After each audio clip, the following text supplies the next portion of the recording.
Governor-elect Katie Hobbs sitting down with News 4 Tucson tonight in her first one-on-one interview with a Tucson media outlet since winning the governor's race last week. She sat down exclusively with News 4 Tucson's Eric Fink, who has part of that conversation.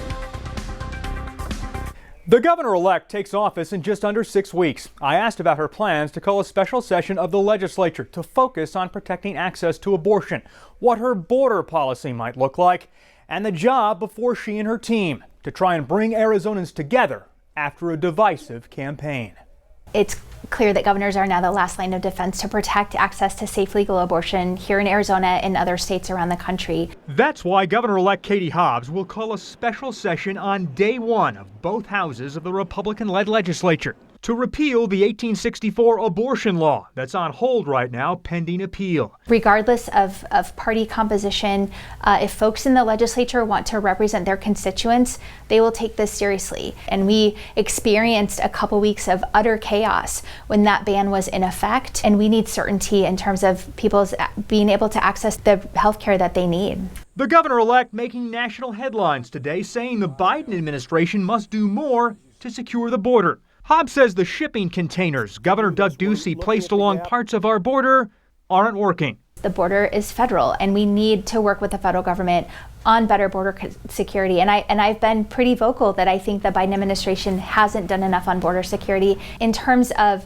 shipping containers, whatever other political stunts may be in place. We're going to be embroiled in a legal battle because the federal government has stepped in and said they need to be removed. We need to use Arizona taxpayer dollars in the ways that best benefit Arizonans. Have you heard from Carrie Lake? No. If she called you, would you take that call? Absolutely. The conflict and the polarization from really the last week, but all throughout the campaign. How does that impact you and your team as you go forward and become governor in less than 6 weeks? We knew coming into this, the last stages of the election, that my former opponent was going to refuse to accept the results if she wasn't the winner.